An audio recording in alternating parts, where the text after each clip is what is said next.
안녕하세요. 오늘 이제 AI 10강, 어떻게 보면 마지막 강의죠. 마지막 강의로 이제 욜로, 하이퍼 파라미터 튜닝에 대해서 조금 간단하게 준비를 해보았습니다. 여러분들이 이제 이번 강의까지 해서 마지막으로 이제 하이퍼 파라미터 튜닝까지 배우게 되는데요. 기본적으로 저희가 전체적으로 한 내용들 쭉 한번 살펴보시면 일단 기본적으로 AI의 기초, 완전 AI의 개요부터 진행하면서 저희가 ANN 모델, 좀 간단한 AI 구조들에 대해서 배웠고요. 그거 진행하고 AI의 요소들, 뭐 파라미터들, 그런 기초 용어들에 대해서도 말씀을 드렸습니다. 그거 진행한 이후에 저희 또 CNN 모델, ANN 모델, CNN 모델 두 가지를 또 같이 진행을 했었죠. 그래서 CNN 모델까지 하고 저희가 이번까지 해서 오브젝트 디텍션, 욜로 모델까지 진행한 다음에 이제 마지막 하이퍼 파라미터 튜닝까지 같이 진행을 하고자 합니다. 어떻게 보면 이 과정들이 거의 몇 개월 동안 좀 진행을 해야 되는 부분인데 이렇게 한 달 만에, 한 달도 아니라 이제 AI는 또 일주일 만에 이렇게 강의를 들으시면서 따라가면서 학습을 할 수 있다는 거지. 이제 좀 어떻게 보면 여러분들이 이거를 잘 하신다라고 좀 생각이 들어요. 저는 기본적으로 AI에 대한 이해도도 높고, 그리고 대회나 그런 것들을 하시는 거 보면은 정말 AI에 대한 이해도도 높고 잘 사용을 하고 있구나. 그래서 제가 이 정도 AI에 대해서 조금 코칭을 해줘야 되는 이 정도 요소들만 몇 개를 봐주면 훨씬 더 훌륭한 모델들을 만들 수 있겠다 싶을 정도로 너무 잘하고 계세요. 그래서 이번 강의가 여러분들의 그 모델을 어떻게 보면 한층 더 업그레이드 시켜주는 그런 강의가 될 수 있으면 좋을 것 같습니다. 아마 이번 강의는 여러분들이 욜로 사용하는 데까지는 아마 익숙하시겠지만 욜로를 튜닝하고 욜로를 어떻게 보면 같은 데이터셋을 가지고 좋은 모델을 만들어내는 그런 튜닝 과정은 아마 많이 안 해보셨을 거라고 좀 생각이 됩니다. 그래서 오늘 강의 조금 러프하지만 여러분들이 진행함에 있어서 아마 충분한 내용일 거라고 생각이 들고 이번 강의 통해서 끝까지 튜닝해서 좋은 모델 만들어낼 수 있도록 하면 좋을 것 같습니다. 바로 들어가겠습니다. 이번 학습 목표는 저번에 말씀드렸던 것처럼 욜로 하이퍼 파라미터들에 대해서 간단하게 하이퍼 파라미터가 무엇인지, 그리고 이 파라미터들로 왜 써야 되는지 그런 것들 내용 잠깐 간단하게 러프하게 지나가고 욜로 하이퍼 파라미터 튜닝에 대해서 조금 집중적으로 진행해 보도록 하겠습니다. 이론 강의는 정말 좀 깔끔하게 작게 있고요. 그 다음에 이제 실습 강의는 이제 따로 이제 튜닝하는 과정만, 자동 튜닝 과정만 이제 보여드릴 예정입니다. 그래서 하이퍼 파라미터에 대해서 먼저 설명을 드리려고 하는데요. 이 하이퍼 파라미터가 대체 무엇이냐? 제가 여러분들께 이해시키기 가장 이해들이 할 수 있게끔 하는 가장 좋은 방법은 간단합니다. 여러분들이 AI 기존에 그 위치되어 있는 AI 모델에서 바꾸기 가장 쉬운 변수들이라고 말씀드릴 수 있을 것 같습니다. 모델의 성능을 올리기 위한 가장 쉬운 방법을 하이퍼 파라미터 그 방법이라고 생각을 합니다. 그래서 이 정의가 뭐냐? Precision, Recall, Accuracy 같이 저희의 AI 성능 지표들이 있었죠. 그 성능 평가들을 이 성능을 최적화하기 위한 반복적인 프로세스다 라고 생각하시면 되고, 이 하이퍼 파라미터 같은 경우에는 학습 과정 전에 설정을 저희가 하고 학습 동안 변경을 하지 않는 그런 변수이다 라고 생각하시면 좋을 것 같습니다. 물론 이제 스케줄링 과정을 통해서 변경을 시키는 것 자체를 할 수는 있지만 그렇게 변경을 하게끔 하는 요소들 제외하고는 변경되지 않습니다. 그래서 기본적으로 주력으로 많이 사용하는 하이퍼 파라미터가 무엇이냐, 주요 하이퍼 파라미터가 무엇이냐 말씀드리면 기본적으로 먼저 러닝 레이트, 학습률, 저희 예전에 진행을 했었죠. 학습률이 있습니다. 학습률은 이제 손실함수의 최소값을 향해 가는 학습 단계의 크기, 얼마나 얼마나 학습을 업데이트를 시킬 건지 그런 크기를 결정하는 거였고, 저희가 학습률이 너무 크게 되면은 최저값을 지나갈 수 있고 학습률이 너무 작으면 학습 시간이 오래 걸릴 수 있다라고 말씀을 드렸습니다. 그다음에 배치 사이즈, 한 번의 순전파에서 처리되는 이미지의 수, 저희가 대부분 이제 일반적이지만 이제 큰 데이터셋일 때는 좀 크게 가져가고 작은 데이터셋일 땐 작게 가져가고, 그리고 가장 중요한 부분은 여러분들이 직접 배치 사이즈는 한 번씩 해보시는 걸 제가 항상 얘기하지만 추천드리고 있습니다. 그 다음에 에폭은 이제 모든 데이터가 한 번씩 학습에 사용되는 과정의 수, 에폭이 너무 적으면 언더피팅, 이제 과소적합이 일어날 수 있고, 반대로 너무 많으면 오버피팅, 과적합이 일어나서 저희가 테스트하는 밸리데이션 셋에 이제 최적화가 되지 않아서 이제 예측을 잘 못하는, 일반화가 되지 않는 그런 문제가 있을 수 있다. 그래서 조기 종료랑 저희가 교차 검증 방법 설명드렸습니다. 네, 마지막으로 아키텍처 부분인데요. 아키텍처 부분, 이 부분은 조금 간단한 내용인데, 여러분들이 이제 욜로 안에 라이브러리 저희가 사용한 때 이제 욜로 학습시킬 때 욜로 n.8 v8n.yam 이라는 파일을 썼는데, 그 파일 안에 보시면 모델의 아키텍처가 들어 있습니다. 모델 아키텍처는 뭐 컨볼루션 2D가 몇 번 들어가고 이런 식으로 아키텍처, 채널 수 이런 부분들이 다 들어가 있어요. 그런 아키텍처들을 말하는 겁니다. 그리고 또한 활성화 함수 결정할 수 있겠죠. 활성화 함수들도 뭐 렐로를 쓸 건지 아니면은 뭐 다른 시그모이드를 쓸 건지 물론 결정할 수 있습니다. 그 다음에 여기서 하나 추가해야 되는 게 옵티마이저죠. 옵티마이저.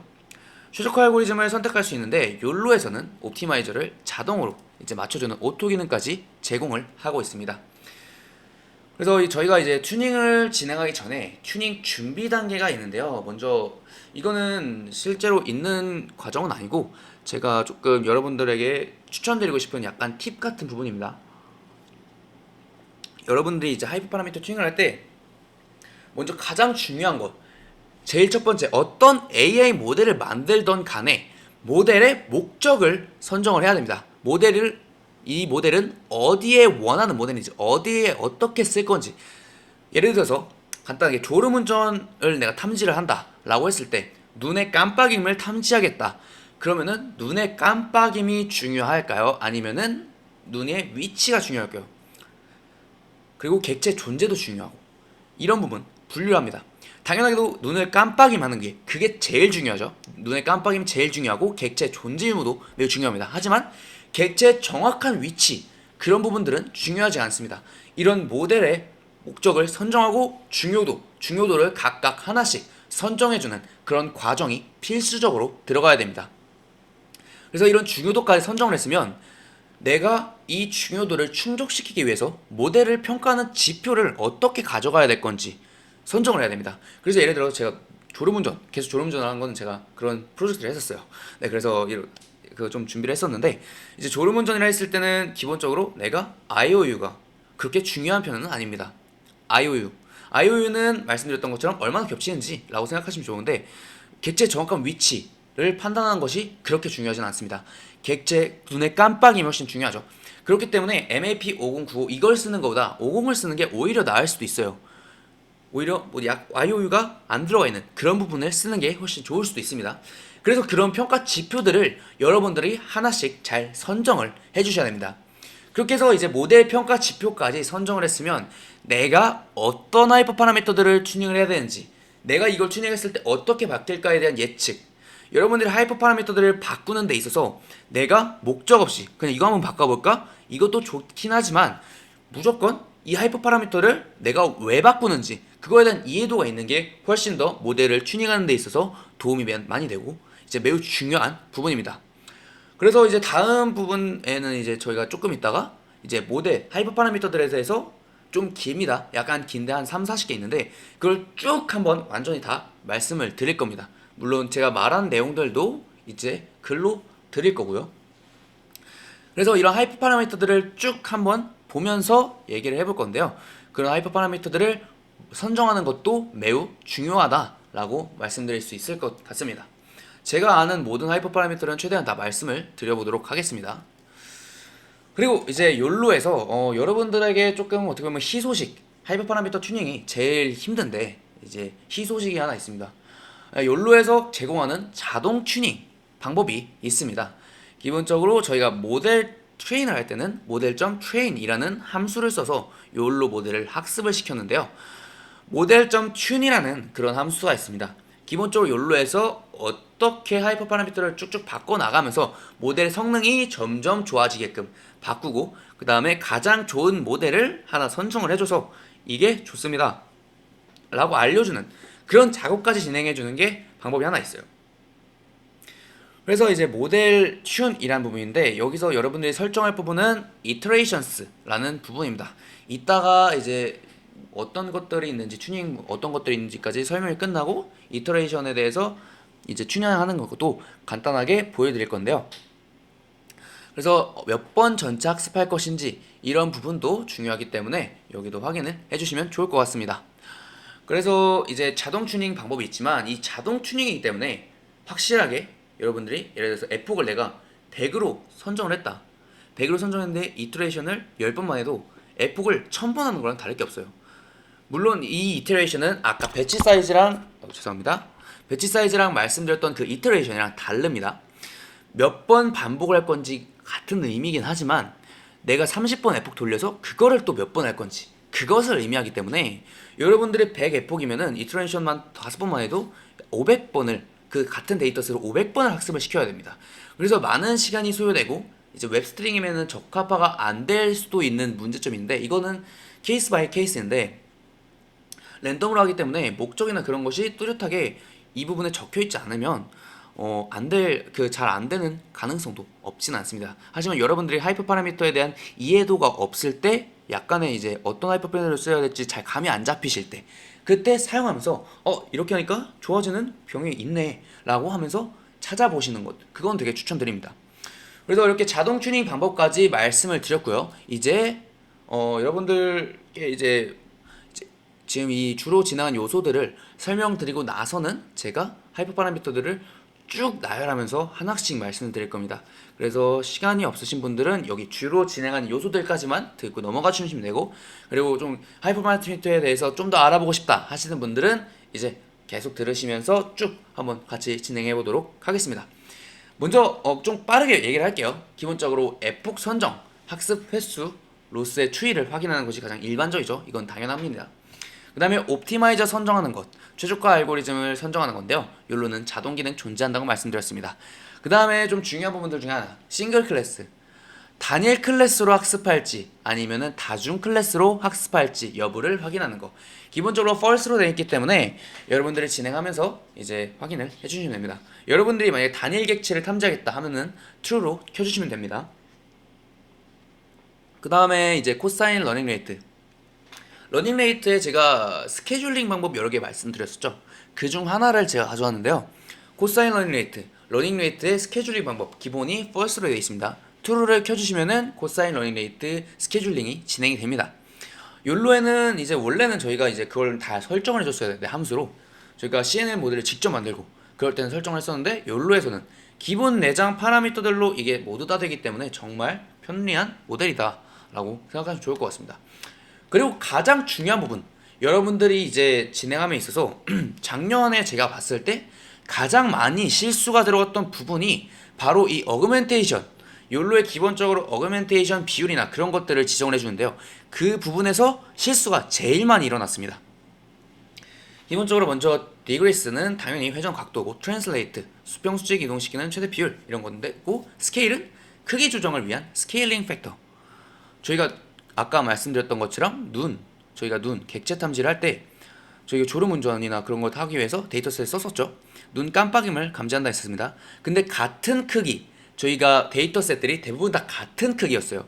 그럴 때 이 스케일 어그멘테이션을 쓴다라고 해서 그걸 생각하고 이렇게 튜닝을 진행해 주시면 됩니다. 그 다음에 시어는 기울이기 위한 최대 각도 퍼스펙티브는 이미지에 적용한 원근 변환 저희가 이거는 오픈CV 때 했던 건데 랩 퍼스펙티브 이런 것들 했었죠. 그 부분입니다. 그리고 플립 업, 다운 이 부분은 이미지를 상하로 뒤집을 확률 그리고 플립 에러 이미지를 좌우로 뒤집을 확률 저희가 작년에 화살표를 감지하는 게 있었는데 그 부분에서 여기를 가장 많이 실수했어요. 대부분 다 플립 에러에 어느 정도의 확률이 다 들어가 있었습니다. 그래서 이 부분 여러분들이 얀파에 들어가셔서 꼭 확인을 해주셔야 돼요. 어그멘테이션 할 때 제일 중요한 부분 여러분들이 기본으로 아무것도 안 건드리 하더라도 얘가 기본적으로 들어가 있을 수도 있어요. 그렇기 때문에 그런 부분들을 꼭 확인을 해주셔야 됩니다. 그리고 모자이크 제이처 증강 기법을 적용 확률, 믹스업, 두 이미지를 혼합해서 새로운 이미지를 생성하는 기법을 적용할 확률, 그리고 커피 페이스트, 객체를 다른 이미지로 복사해서 붙여 넣는 그런 데이터 증강 기법들 이렇게 해서 다양한 어그멘테이션까지 파라미터로 존재를 하고 있습니다.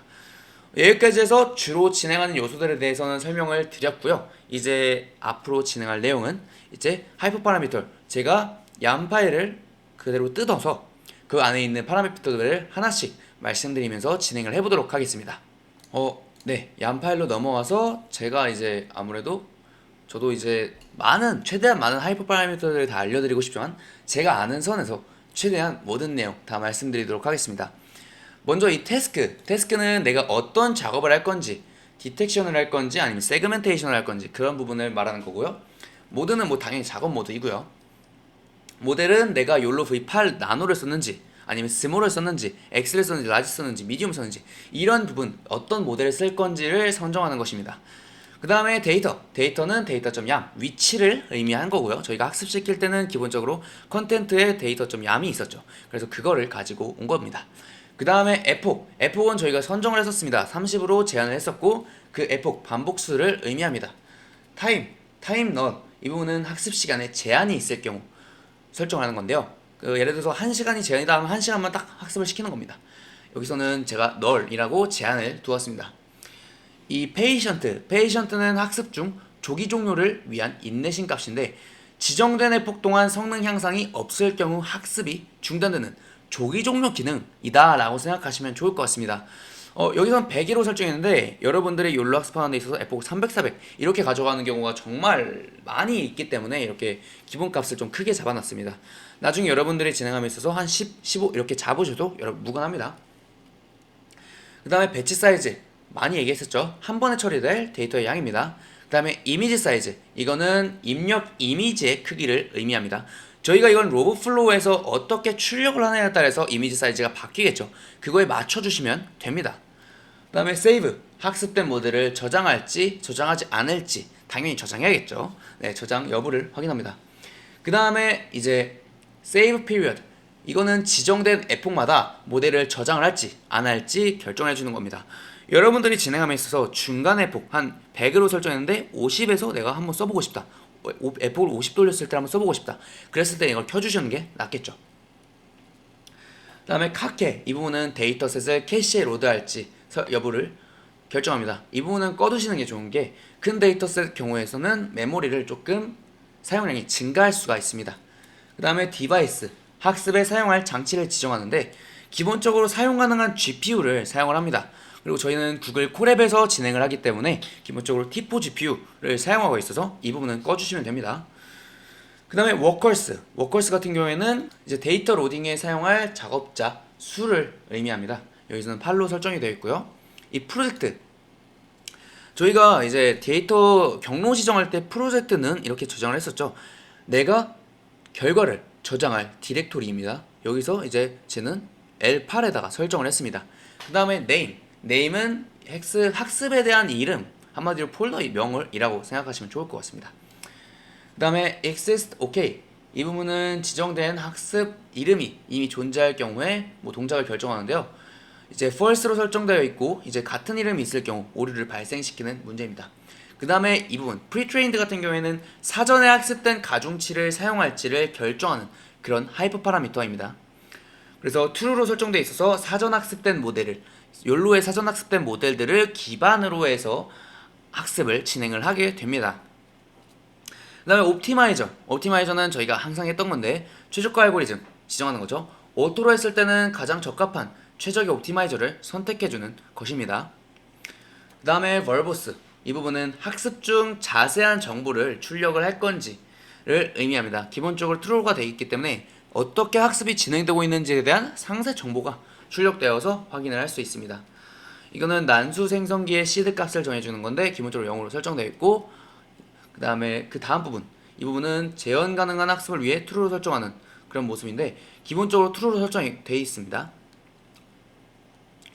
그 다음에 싱글 클래스 아까 말씀드렸던 거죠. 싱글 클래스는 이제 단일 클래스의 모드로 학습을 할지 안 할지의 여부를 결정하는 부분입니다. 그래서 false로 되어 있습니다. 저희가 지금 다중 분류, 이진 분류이기 때문에 false로 설정이 되어 있습니다. 그 다음에 어리시티 이 부분은 직사각형, 사각형을 의미합니다. 사각형 학습을 활성화할지 결정하는데 기본적으로 false가 되어 있어서 정사각형 그리드에서 학습을 수행합니다. 저희가 욜로 같은 경우에는 기본적으로 그리드로 설정이 되어 있었다고 말씀을 드렸습니다. 그 다음에 코사인 러닝 레이트는 이제 코사인 러닝 레이트 스케줄링을 사용할지 안 할지를 결정하는 부분입니다. 아까 설명드렸고요. 클로즈 모자이크, 이 부분은 모자이크 어그멘테이션, 아까 말씀드렸던 그 모자이크 어그멘테이션이 마지막 에폭에서 몇 번, 마지막 에폭을 얼마나 지정할지, 그러니까 마지막 10번의 에폭에서는 모자이크 어그멘테이션이 들어간다라는 뜻이라고 생각하시면 됩니다.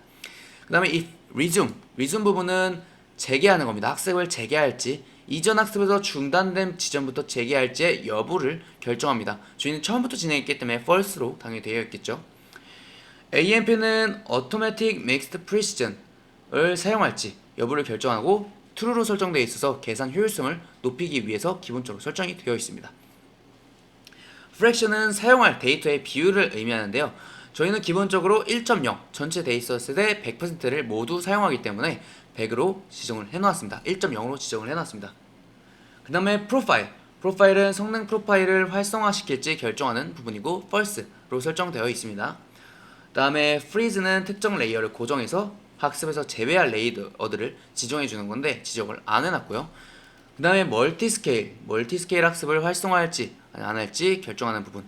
오버랩 마스크는 이제 똑같이 객체 검출치 마스크 겹침을 허용할지 안 할지 그 부분을 하는 건데 true, 기본적으로 true로 설정을 해놨습니다. 그 다음에 마스크 랩티오, 이 부분도 마스크 겹침 비율 결정하는 건데 얼마나 겹치는지 그 부분을 말하는 겁니다.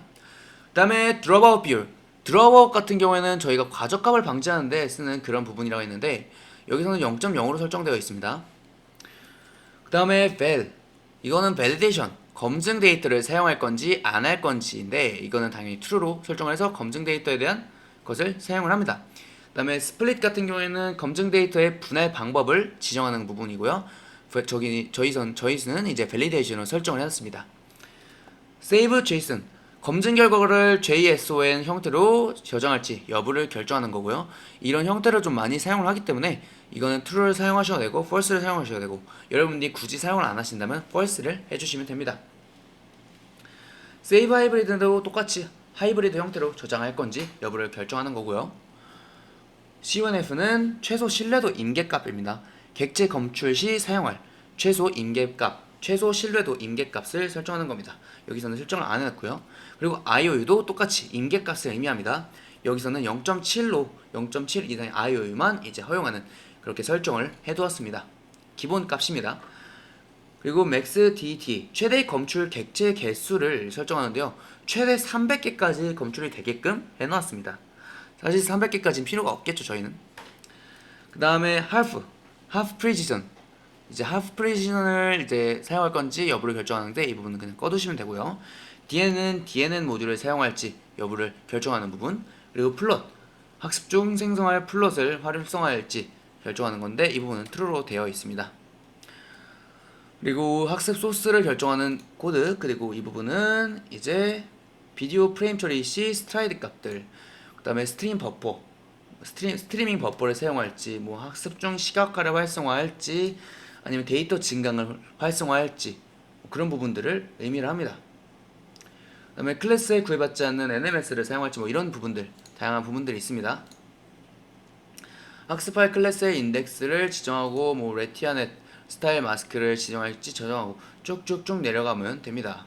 여러분들 이 부분은 아마 잘 안 건드리실 부분이라서 이 부분은 냅두고 그 다음에 넘어가도록 하겠습니다. 그 다음에 이 부분은 여러분들이 이제 약간은 좀 쓸 수도 있는데 기본적으로 show는 결과를 보여줄지 안 보여줄지 보여준 건데 기본적으로 false로 되어 있고요. true로 설정하면 결과를 한 번에 볼 수 있고요.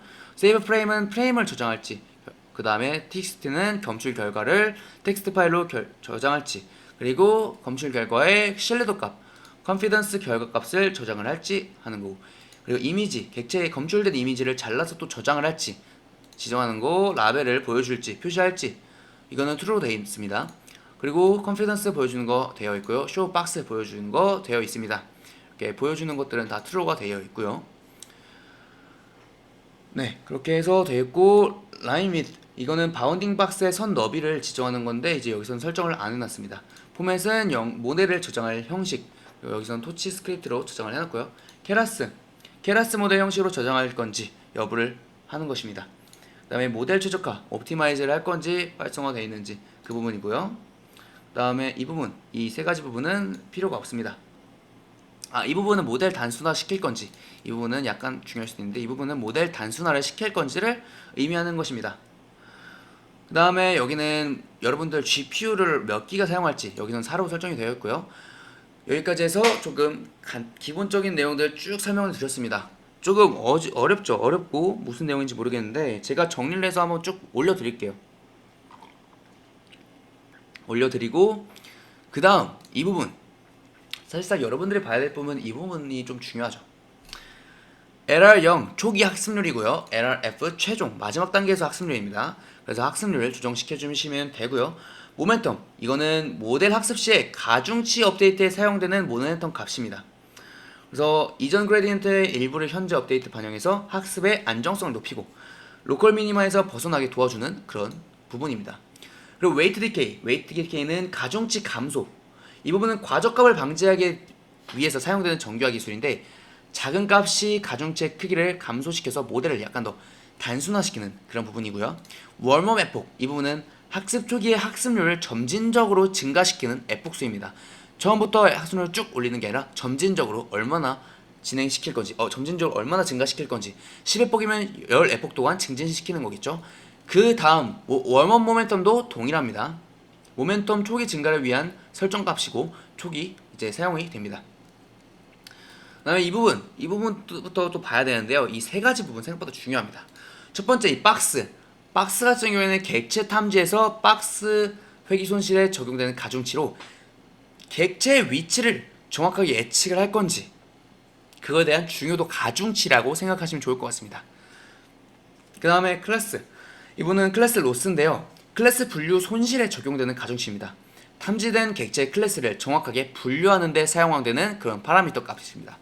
그 다음에 Detection Failure Loss, 탐지 실패에 대한 손실을 나타냅니다. 탐지에 실패한 경우에 손실을 조절하는 값입니다.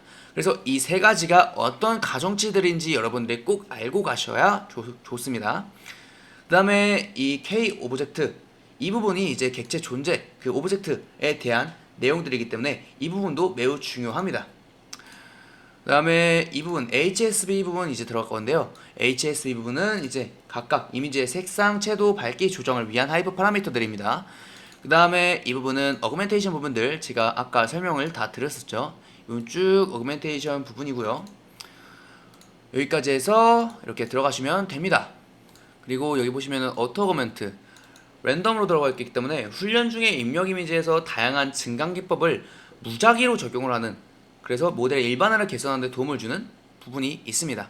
그 다음에 이레이징 부분 경우에는 랜덤 지우기라는 데이터 증강인데 이미지의 일부 영역을 약간씩 지우는 과정을 이 이레이징 부분에서 진행을 하고요. 크롭 프랙션은 이미지의 크롭 부분, 크롭을 비율을 의미를 합니다.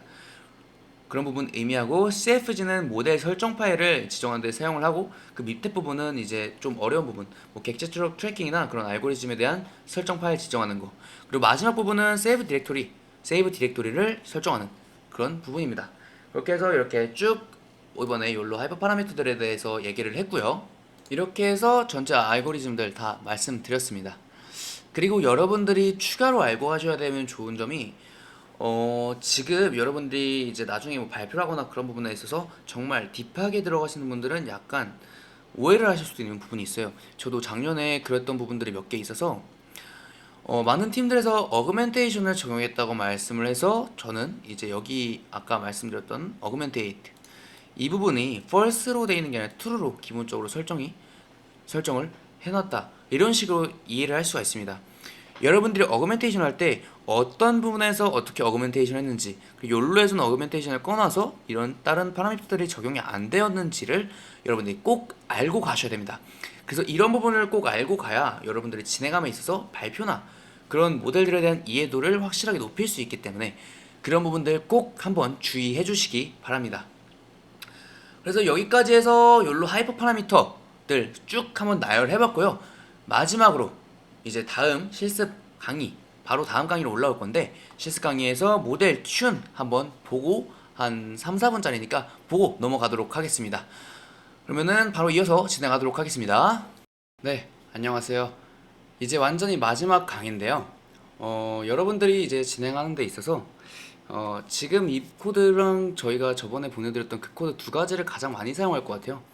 그래서 두 개를 좀 비슷한 결로 만들어 봤고요. 거의 동일하게 진행을 합니다. 이렇게 라벨링된 데이터들 그리고 필요한 라이브러리들 가져오고 진행을 해주시면 됩니다. 그렇게 이제 깔고 설치를 다 해주신 다음에 똑같이 얌 파일 이렇게 변형해준다 했었죠? 저희 얌 파일을 변형시켜줘서 이렇게 진행을 합니다. 한번 같이 한번 쭉 보면서 정리하는 개념으로 보도록 하겠습니다. 데이터 불러오는 부분은 너무 쉬우니까 넘어가도록 하고요. 이렇게 데이터.yam에다가 아무것도 안 써있는 이 파일을 지금 이 train validation 테스트에 저희가 적어주는 과정을 진행을 할 겁니다. 그래서 뭐 이런 설치들 다 진행하고 이 코드에서 경로들을 지정한 다음에 작성을 해주는 코드 저희가 된다고 했었죠. 저희가 스플릿이 이미 된 상태로 오면은 상관이 없다고 말씀드렸고요. 그래서 이렇게 해서 설치까지 되면은 이거 설치하면 바로 말씀드릴게요. 네, 지금 여기까지 설치를 했고요. 그 다음에 이미지 경로 다 지정해 준 다음에 얌 파일을 작성을 하도록 하겠습니다. 그러면은 얌 파일이 이런 식으로 좀 바뀌었어요. 이렇게 진짜 트레인 데이터셋, 밸리데이션 데이터셋에 위치한 공간으로 바뀌고 이렇게 새로 고침을 하게 되면은 txt 파일이 있는데 다 이미지 경로라고 했었죠. 그래서 이미지 경로까지 되고 이제 모델 학습시키는 건데 여기는 v8 저희가 했던 그대로 기본 부분이고요. 이 부분이 모델 튜닝하는 부분입니다. 이렇게 해서 진행을 하게 되면은 여러분들이 이런 식으로 튜너가 작동을 하게 됩니다. 기본적으로 욜로에. 그래서 보시면은 하이퍼 파라미터들이 이런 식으로 좀 지정이 되었다라고 확인을 할 수가 있습니다. 쭉 한번 보시면서 이렇게 튜닝이 되고 있구나 라고 생각하시면 되고 여기 보시면은 이제 하이퍼 파라미터 튜닝 가이드들이 이렇게 나오긴 합니다. 그래서 이 가이드 한번 쭉 확인하면서 진행을 해주시면 좋을 것 같습니다. 그래서 튜닝은 이런 식으로 해서 에폭 한 번, 두 번, 세 번, 네 번 이렇게 이터레이션마다 한 번씩 쭉 이렇게 학습을 돌리는 과정입니다. 그래서 이거 돌아가는 거 한 번만 이제 나올 때까지 보고 이제 넘어가도록 하고 여러분들이 진행하는 데 있어서 당연하게도 이터레이션은 줄여주셔야 됩니다. 300번 하게 되면은 여러분들이 아마 하루 종일 돌려도 하루 안에 안 끝날 수도 있어요. 그래서 그런 부분 약간 줄여주시고요. 그다음에 이제 제가 이제 시간 되면은 욜로 9, 10 이렇게 조금 말씀드린다고 했었습니다. 그래서 욜로 9과 10 한번 보도록 할게요. 그래서 지금 이거 되는 동안 이거 확인해 보시면은 모델 욜로 9t.yam 이렇게 된다고 되어 있습니다. 학습시키는 방법 동일하죠. 동일한데 이제 이 yam 파일만 바뀐 부분입니다. 그래서 여러분들이 딱 신경 쓰실 분은 딱 이 부분밖에 없어요. 이렇게 바꾸면 되는구나 라고 좀 알고 계시면 좋을 것 같고요. 지금 마침 하나가 다 됐는데 이렇게 보시면은 tune2 bestparameter.yam 이렇게 해서 이렇게 이 하이퍼 파라미터들이 저장되고 이제 튜닝을 됐다는 것을 확인할 수가 있습니다. 그래서 들어가시면은 웨이트 나와 있고 결과값 나와 있고요. 결과가 이게 하나씩 채워져 나갈 겁니다. 채워져 나갈 거고요. yam 파일 나와 있고 튠도 이제 피트니스 이 점들이 계속해서 채워져 나갈 겁니다. 그래서 이 점들을 비교해 가면서 어떻게 바뀌었구나를 추이를 확인할 수가 있습니다. 그렇게 해서 튜닝은 여기서 마치고 이제 욜로 V9 부분 들어가 보도록 할게요. 이 9과 10 모델들도 거의 완전히 동일하게 이제 학습을 시키는데요. 이런 식으로 파라미터들이 이제 200만 개 정도로 구성이 되어 있습니다. 욜로 9 같은 경우에는. 그래서 이런 식으로 학습이 되는 것을 확인할 수가 있고요. 그 다음에 바로 또 욜로 10 멈추고 욜로 10 보여드릴게요. 이제 욜로 10 나노 가장 적은 애들로만 구성을 했습니다. 욜로 10 나노도 270만 개의 파라미터들 이렇게 구성이 되어 있습니다. 이렇게 해서 욜로 9과 10 이렇게 보여드렸고요. 학습하는 방법 동일하다고 말씀드렸습니다. 그래서 이제 욜로 9이랑 10은 좀 간단하게 이렇게 닥스문 보면서 좀 보여드리려고 하는데 욜로 V8 먼저 보도록 할게요. 이제 V8 같은 경우에는 라즈베리파이 한 4비에서 돌려도 나노인데도 프레임이 1프레임밖에 안 나오는 그런 경우가 있는데요. 보시면은 이제 스피드 자체가 이제 플롭 자체가 되게 8.7 정도 되는 것을 확인할 수가 있습니다.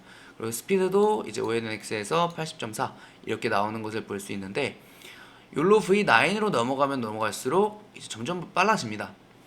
성능도 훨씬 좋아지고요. 이렇게 쭉 내렸다 보시면은 MAP나 이제 그런 부분들, 플롭, 파라미터들 이렇게 개수나 그런 것들을 확인할 수 있는데요. 보시는 것처럼 훨씬 더 빨라진 것을 확인할 수 있습니다. 그래서 욜로 V9은 타이니, 스몰 그렇게 그 약간 단위가 다르게 되어 있습니다. 그 부분 용이해서 여러분들 찾아주셔야 되고요. 그 다음에 욜로 V10 같은 경우에는 이제 보시는 것처럼 나노부터 스몰, MBLX 이렇게 쭉쭉 나와 있습니다. 그래서 결과 비교 값들을 보시면은 이제 레이턴시 지연 시간이 욜로 V8에 비해서 정말 많이 빨라졌습니다. 정말 많이 빨라졌고 이제 대부분 다 욜로 V6 타인이나 7 타인을 쓰는데 그런 부분보다도 지금 훨씬 더 빨라진 그런 모습을 확인할 수가 있습니다. 그래서 이런 비교를 통해서 여러분들이 좋은 적합한 모델들을 선정하시면 좋을 것 같습니다. 그리고 이 밑에 있는 부분들도 다양한 모델들이 있어요. 사실 제가 예전에 사용했던 것 중에 리얼타임 디텍션 트랜스포머 기반으로 해서 사용하는 욜로에서 나온 모델들도 한번 써보고 많이 써봤습니다. 그래서 여러분들도 이런 것들 약간씩 한 번씩 보면서 욜로 조금 더 구체적으로 비교하면서 내가 왜 이 모델을 선정했는지 그렇게 진행을 해주시면 좋을 것 같습니다. 그래서 이제 저희가 오늘 이번 날로 완전히 강좌가 종료가 되었고요. 여러분들은 이번에 한 달 동안 자율주행 입문교육 들으시느라 너무나 고생 많으셨습니다. 아무래도 저희가 조금 부족한 부분이 조금 많았을 텐데 그런 부분에서 Q&A 잘 해주시고 이렇게 답변해 주시고 이제 좋은 부분들 이렇게 같이 공부해 나가면서 할 수 있는 그런 부분들 기회가 돼서 정말 좋았습니다. 그래서 이번 주까지 해서 완전히 다 마무리가 되었고요. 여러분들이 어려운 부분 있거나 강의가 완전히 종료된 이후여도 어려운 부분 있거나 그럴 때 연락 주시면은 언제나 도와드릴 수 있으니까 편하게 연락 주시기 바랍니다. 그리고 이번에 자율주행 대회 나가시는 분들은 이번 교육 통해서 최대한 많이 활용을 해서 이번에 다 한번 주행에 전체 다 성공해보는 그런 경험 할 수 있으면 좋을 것 같습니다. 대회 관련해서도 물어보실 부분들은 편하게 여쭤보시면 되니까 언제든지 편하게 연락 주시면 감사드리겠습니다. 지금까지 이제 자율주행 경진대회를 위한 사전교육을 맡은 띵크빗 대표 김태형이었습니다. 고생하셨습니다.